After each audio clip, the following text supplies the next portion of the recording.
I want to introduce you to a new feature that we have at Compounding Edges, and that's our simulated ROI cutting functions feature.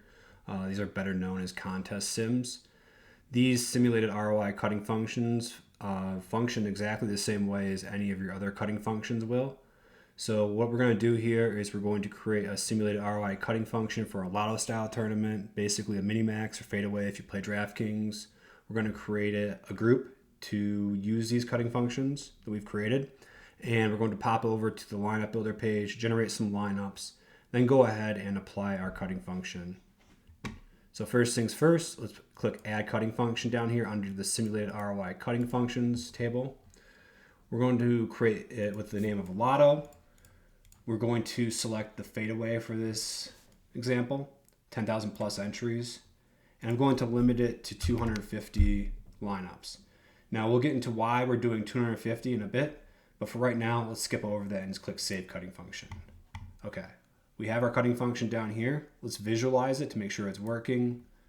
You'll see it highlights the lineups right here with the highest ROI for this particular contest structure. So I want to go ahead and I want to create a sorted cutting function because I don't want all these lineups down here to be taken into consideration. So I'm going to create one to limit the amount of fantasy points that are allowed in the contest. So we'll call it top 75 fantasy points. I'm going to select the attribute for sum median fantasy points, descending, and I'm going to limit it to a percentage of 75. Click save right there and click the graph icon so we can visualize it. Okay, now what I want to do is I want to create another cutting function, sorted cutting function, to give us the top 150 lineups. So we'll do that by fantasy points. Descending, sum median fantasy points, and we're going to limit it to the hard value of 150 here. Click save, validate that it looks right, it does. Now we're going to assemble all these cutting functions into our group. So let's call this our sim lotto. It's not going to be our default group, don't need to worry about that right now. So first things first, we're going to sort it by the top 75% of the lineups. Going to add another cutting function right here, and this is going to be our sim cutting function for the lotto tournament. We're going to make sure that we only return unique lineups after the simulation is done. That's an important step because you want to leave duplicates in for the simulation so you get your true ROI that you should be simulating. Then we want to go ahead and sort by the top 150 fantasy points. We want to return those. So we'll click save group. The group's saved.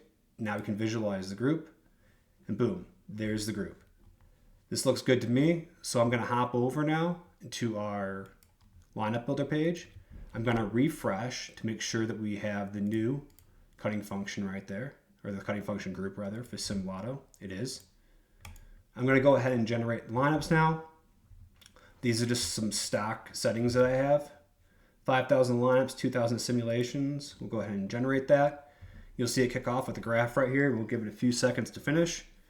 Right now what it's doing is generating all the lineups in the background, all 5,000 of them, with the 2,000 simulated values that we specified. This will be done shortly, and we'll be able to actually apply our simulated cutting function group in a few seconds. Okay, so I have my lineups generated right here. Now if I want to apply them, I just click Sim Lotto. You'll see the sim running right here. And when it finishes in a few seconds right here, you'll see, boom, we have our top ROI lineups. If we scroll down, the lineup cards down here will now be sorted in the descending order for ROI, and you're good to go.